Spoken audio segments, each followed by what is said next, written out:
Hello Vivians, The Last One Left in UK has been added to Amazon Prime and made me think, well, the Doctor Who collection box sets and DVDs for animations and all that jazz have been doing interesting things with the world, with the medium of extras. So, for example, the Doctor Who escape rooms. So, what I want to see is a Doctor Who Last One Laughing, where we get all the funniest Doctor Who actors from the world of Classic Who. So all the Classic Who actors that were best known for comedy before Doctor Who, or for the Classic Who companions that were deemed funny on set and are always been talked about as the funniest people. I would love to see that, and I think in the control room we would have either Emily Cook, or if we really want to play it, we have one of the former, we have Paul McGann, or any former companion, or the Doctor that the box set or the DVD is based on, if the Doctor is still with us. If, for example, it was a third Doctor one, get Tim Treloar in. If it was a second Doctor one, try and find someone else, try and get like Fraser Hines to host it. So I think that would be an interesting way of doing it. Or get a comedian, get Toby Haydock to host the Doctor Who Last One Laughing, DWLOL, DWLOL, Doctor Who Last One Laughing. I think it would be fun. I think it would be topical. Topical is its latest thing to come into the UK. Escape rooms will become popular, so they're on the bandwagon, if you will, but it's not really a bandwagon. So today we're going to be talking about all things Radio Times and Doctor Who. Now, the beginning of it was just a little idea I had just before I pressed record. It wasn't really what I wanted to talk about, but it was an idea I had that I think I wanted to share. Sharing at the beginning means that it's more likely to get out into the world quicker, because I heard once someone said most people watch the opening of the video rather than anything else. I don't really know, because I don't really look at those type of things, but that is vaguely what I remember hearing. Radio Times this year, or this week, is celebrating 20 years of New Who, Doctor Who from 2005 to present day. There was a gap in 2016, but we've had 6 years of Doctor Who with a gap in the 90s. The wilderness years. Now, I was going to say, oh look, this is the cover I got. I got mine delivered by post, so I'm going to wait until tomorrow's video. So this is part 1. Tomorrow's part 2. I'm going to wait until tomorrow's video to be able to work out whether or not the delivered ones that you get delivered to your house, the subscription versions, will they send out 6 versions of the same magazine because it's different covers? Or will we get a subscription-only covers? Like with the Christmas Radio Times, you get 2 versions. You get the regular one that everyone's buying in Tesco's, Asda, Sainsbury's, all the supermarkets that stock Radio Times and newsagents. And then you also get a special subscribers-only version, which has a special cover on it. And sometimes we get special covers that are slightly better than the cover that everyone else would get. So I'm not going to show you my cover till tomorrow, because I'm going to wait until I'm going to give it a day to find out whether or not I'll get any more versions of it, because I think I quite like the cover, but I do think I slightly want to see if they'll send them all. I highly doubt it, but it's worth looking at. It's worth checking, and it's worth investigating, is what I always say. So, Radio Times have to be a big fan of Doctor Who, technically, because in the early days of Radio Times, before Radio Times is what it is now, Radio Times was owned by the BBC. So obviously, when there was a big BBC programme coming out, that would be the front cover. And so Doctor Who was the front cover many times, and many versions across the years. And since I started getting the subscription, I've had many Doctor Who covers that I'll probably demonstrate and show off in a future video next year. The reason why I say next year is because just in case anything else happens with it, or once I find out the best way to display them, I'll be able to show them off. That'll be a next year project. So overall, I think that the Radio Time covers for Doctor Who, since I started getting the subscription, have always been very interesting, very nice. The articles are brilliant. They're well worth reading, and I think that celebrate 20 years. It's unbelievable that it's been 20 years since the beginning of New Who. I quite like how we've called it New Who on the magazine, because sometimes publications don't like to call it New Who. So, Who Wants to Be a Millionaire had a Doctor Who question for the fastest thing of first companion-wise, but it never said New Who or Classic Who. It just said Doctor Who. So it made it harder if you were then rushing through thinking who it could be and whatnot. And you could go wrong slightly. So I think that I'm quite like the Radio Times were the ones that said, yes, we are going to write on it that it is New Who and it is 20 years of it. And people don't understand that. Well, look at the covers. I have heard, I haven't seen it in the wild, or I haven't seen it when I first found out there were multiple different covers for this week's Radio Times, that there is a 9th Doctor one, but I don't hear much about that. I don't know enough about that, if you will. So I'm not too sure what was entirely going on there, but I think that I think it's interesting that we've got Doctors 9, 10, 11, 12, 13. We don't have 14 because that is every 10, and I don't think they wanted to duplicate that. But we do have 15. So we've got from Christopher Eccleston to Ncuti Gatwa. And Ncuti, sorry. I saw a video recently of how he pronounces his name, and if I keep on getting it wrong, I do apologise, and if anyone wants to help correct it, I'll be happy. And so yeah, overall I think that the article within it, which I'll demonstrate in part 2 of this, it's interesting, and it makes it more, well, it's not taking over the magazine, it's just utilising elements of it. It also helps to promote the next series that's out on the 12th of April at 8 AM on the BBC iPlayer here in the UK, and 7 PM on BBC One here in the UK, and 6 AM in American Disney Plus, and I think 6:30 PM Australia Disney Plus. I could be wrong on there. It's a good way of promoting the new series for Radio Times readers, because it means that they get to enjoy articles about 20 years of New Who, but also say, well, it's coming back, here's the details, enjoy. And I think that's what makes it more fun, if you'll catch that with me. So there we have it. There we have it for part 1. Overall, sorry if I'm much interview. Overall, I want to say that the cover looks amazing, the article is amazing, and I hope that Radio Times sticks with Doctor Who for years to come. There was 6 covers, yeah? 9th Doctor, 10th Doctor, 11th Doctor, 13th Doctor, technically not 14th, and 15th, that's technically 5, but anyway, that's beside the point. So we've got Doctor number 11, and it says on it, Radio Times, 3 of 6 covers.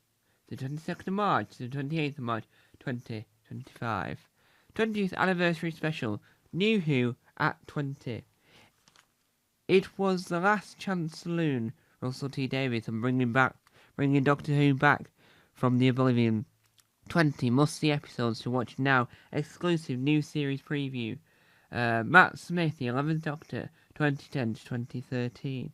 And if you open it up, and you open it up again, because obviously you don't get there from the beginning, you do get a little bit of snippet from Chris Chibnall, but he's probably talking about his new drama result coming up, and you keep going through it, and here you are. You've got a section called New Who at 20. On this article, these things include 2010, Time of the Angel, Series 5, Episode 4, The Day of the Doctor, 50th Anniversary, 2013, 2015, Heaven Sent, Series 9, Episode 11. 2017, Doctor Falls, Series 10, Episode 12. 2016, The Return of Doctor Mysterio, 2016 Christmas Special. 2014, Dark Water, Series 8, Episode 11. 2011, we have A Good Man Goes to War, Series 6, Episode 7. And 2012, The Angels Take Manhattan, Series 7, Episode 5. So, I want to talk briefly about The Angels Take Manhattan, which the synopsis reads, the Doctor's companion doesn't always come to the nicest of ends in the modern show. If you're not lucky enough to get trapped in a parallel universe or wiped, they might find themselves killed by the Cybermen or a bird in their 2012 exit episode of Karen Gillan's Amy.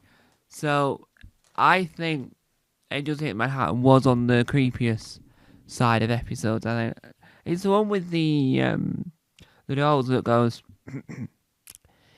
tick tock goes the clock.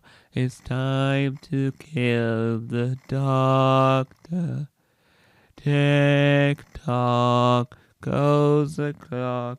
It's time to kill the Doctor.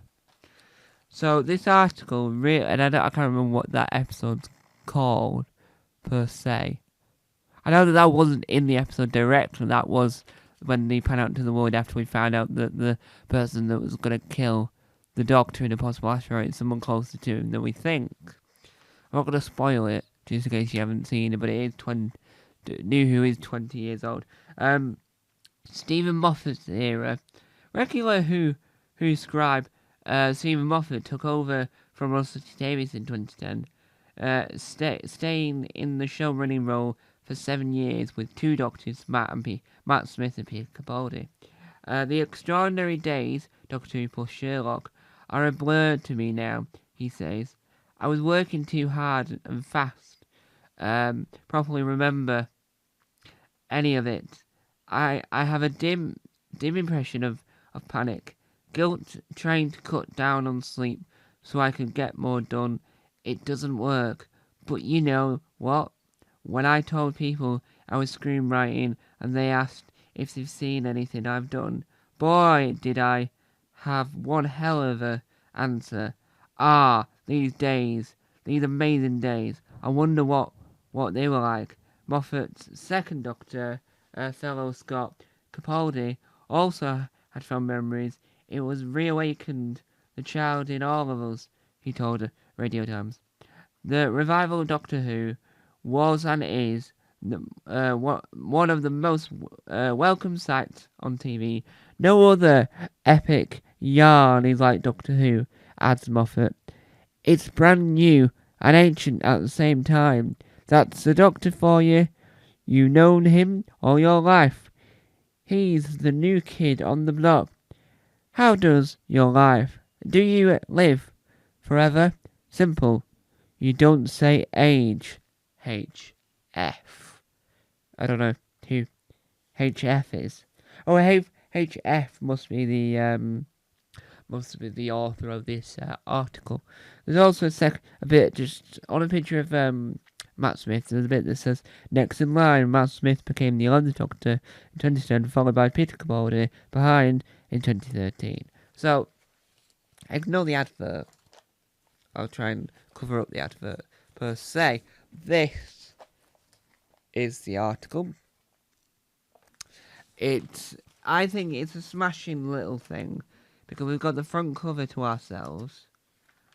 And then we have more, which we have 2018 Rosa, 2020 Spyfall, 2019 Resolution, and then a bit about the Chris Chibnall years. 2021 Flux Village of Angels, 2022 Baron the Doctor, 2023 The Starbeast, 2024 Boom, which is Series 14, Episode 3. And then we have, I'm not going to read the whole thing because that would just be, wow, why would you want to do that? But I just wanted to read bits of it. So what they've done really in this article is they've categorised episodes in order of ones to watch that are amazing in both Capaldi's and Matt Smith's era. Now I think if you got, I think it depends on what cover you got to what episodes. Probably. So if you get cover 4 of 6, you might get other stories recommended to you. If you got 1 of 6, you might get others recommended to you. And so, there's a section in the Radio Times where it tells about what's streaming, such as on BBC iPlayer, there's a program called Icon of Styles. There's one called High Hoops. There's one called Side Quest, and there's one called Berliner. And then you've got, so at the same time, on the other side of it, for New Who at 20, you've got a bit saying that Doctor Who is available on the iPlayer, BBC iPlayer, and then you've got Sarah Jane Adventures, Torchwood, The Science of Doctor Who, and Class. And so it details, explains, and tells you all about the world of Doctor Who. So if you've never seen Doctor Who or didn't know much about the difference, I think this really does do a good job of expanding on that. And I think that the articles themselves is really good, and I think the way that they made it is quite good. And overall, I generally think the Radio Times, every time I read it, I think it improves itself from the last time I looked at Radio Times, which, as a whole, is a positive. And so, there we have it. That is New Who at 20. Overall, I enjoyed the articles, and I hope you enjoy the articles yourself. I read your snippets. I told you which episodes were in my cover. Might be different for the cover you've got. Sadly, and this is why we wanted to separate this video into 2 parts. Sadly, I didn't get another issue, so I haven't got cover 1, 2, 4, 5, or 6. Hopefully one day I'll be able to collect them all. Now that we're 20 years old in New Who terms, which is slightly younger than me, even though I am the same age as New Who, it's just I was born a year before New Who began, not that long before, because it's June, so it's closer, I think. I don't know the maths, so let's not try and work that out, shall we? Let's move on. So, overall, I think that New Who itself has helped alter the fabric, the foundation, and everything about Classic Who and Doctor Who in general, because really, if you think of programs, I'm trying to think of one that hasn't had a modern version yet. This doesn't include audio, but if you include, let's say, Blake 7, even though it hasn't had a new TV version, it's still as popular as it once was. So I think that sci-fi programs manage to survive longer, even if there's no new episodes. Even if, I don't know, it changes dramatically, it still survives. So I think that, even though we've said time and time again that Russell T Davies is the one that should be praised for bringing it back, Russell T Davies is amazing for bringing it back. Fair enough, I agree, that's fine, but I think the one that should be praised the most for helping the success of Doctor Who and the continuing success in a companion form will be Billie Piper, because without her, I don't think it would be possible to make it popular. But I think Billie Piper did an excellent job, and she stuck around long enough to help popularise David Tennant. I think Christopher Eccleston should be thanked, should be praised, because he is another person that also did really well to help make Doctor Who a success, because for some people, for a lot of young people, Chris Ferguson was their first person they'll ever see as the titular character. So he had to, even though he wasn't happy in himself, he had to still make sure that he did the job properly. From what time he had, from what he did, and whatever did happen off stage and off screen and all that. At the end of the day, what you've got to take away from it is that the important element of him being a role model, him being the Doctor to generations, it's something that needed helping, and I think that Chris Ferguson ends up.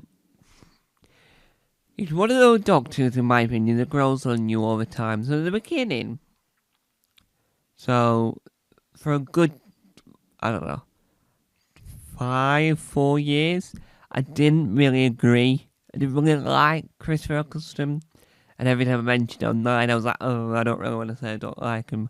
Because, as not me saying I don't like the actor, I love the actor, but I just didn't think that Doctor really had any amazing episodes, apart from the best episode in the whole of the first series. I can't remember, Empty Child? I think the story was called. Or the episode, sorry. I think that's the episode's called. But it's one that goes, "Are you my mummy?" And I think that makes Chris Ferguson's series incredible. And I think that over time, I've sort of developed a love for Chris Ferguson. So now, I really do like Chris Ferguson. I love the audios. I'm excited for what's next in his realm. Because what you do is, the more you watch, the more these things will grow on you. And I just think that when you really think about it, bringing the Daleks into all of this really helped showcase to Doctor Who fans, new and old, that even though the Doctor's new, even though this feels new because we're no longer doing stories, we're now doing episodes and series, everything's changing, but what's staying the same is the fact that the Doctor is going to defeat a Dalek. And you can't go wrong with the Doctor defeating a Dalek, and that's not me saying that as a, oh yeah, have a Dalek in it, oh yeah, have a Dalek in it, oh yeah, put a Dalek in it, oh yeah, put a Dalek in it, oh Doctor Who wouldn't be a success without the Dalek, oh la la la, put a Dalek in it, oh la la la la. That's not me doing that. What I'm doing is I'm saying, yes, Doctor Who's brilliant, yes, we've got some amazing original characters other than the ghost things that did this assignment. The rest of it was amazing. I think what needs to be said, or what needs to be understood, is, so let's say you're watching the German, American and French versions of the BBC hit comedy Ghosts, right? And they're trying to set the stall of what the premise is of this show. And the premise of the programme isn't going to change from version to version. So, Alison finding Alison and Mike in the UK version, and then their equivalents in America, France, and Germany, and Spain, and Australia, are buying a house, looking to buy a house, but they get given a mansion, right? They have to turn it into a hotel, or to a B&B, or to whatever, right? Eventually, at some point, each version of Alison will injure themselves and start being able to see ghosts. And that's the premise. There you go. So now she lives with ghosts. And the other half, the mics of those versions, can't do the ghosts. And that is the premise. So with Doctor Who, our premise, even though the premise is always going to be the same but never the same all at the same time, our premise for this is really the Daleks are these creatures. The premise of that is to say, look, this is what Doctor Who was of the past. Classic Who, there you go. This is what we're doing. Here's the Daleks are improved. And that's what they do. So in the the US one, they alter falling over slightly. The German one alters the falling over slightly. I don't know about the others because I've not seen the others yet, but the French one must alter the way you fall over slightly. So it alters things ever so slightly. So with New Who, we've altered the Daleks ever so slightly by making them able to hover, be able to fly, do all these things that they couldn't do before due to the lack of technology. But now technology is advanced in the time we've been off. It's now possible. And this is it. This is the thing that no one gets, that no matter how much you want to revive something or bring it back, you have to put something original in it from what was done before, so that people have an idea of this is the same program, this hasn't changed, but certain elements have. And so, overall, I think that New Who was and is very important to the longevity of Doctor Who. It is very important for the success. When I say success, I mean success. So, in British schools, crazes come and go. So, trying to think of a craze. So, loop bands were a craze that came and went. The reason why it goes is because they get banned in school. Somehow, someone does something, and then that element, that craze, gets banned at school.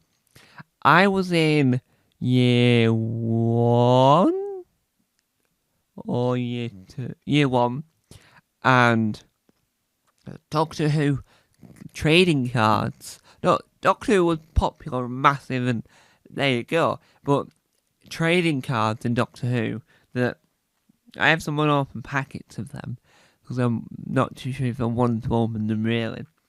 It became mega popular, right?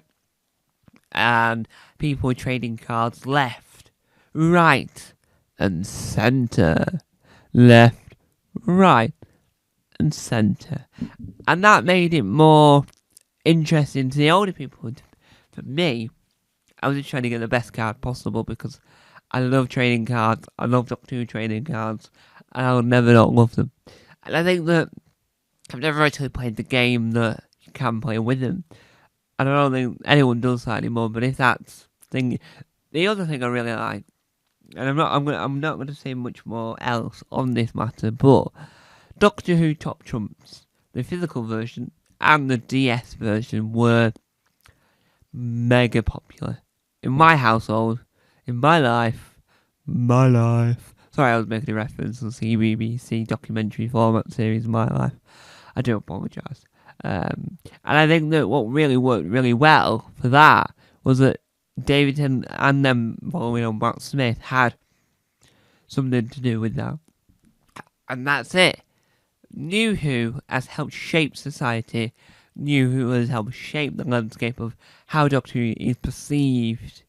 It shaped the way that people view most things, and it's helped make Billy Piper a massive star, as well as all the other actors that have played Doctor Who. Not just people that are doctors, not just people that are companions, and not just people that are villains. And so, there you have it. Thank you guys for watching. I'll see you tomorrow for something brand new and not part 4, unless. So this might be the final part, unless I have a really mega idea that could shape the way we look at New Who. Shape the way we look at New Who, and is a way of celebrating 20 years of Doctor Who. New Who is 20 years old. 2005 to 2025. Thank you. Happy birthday, New Who.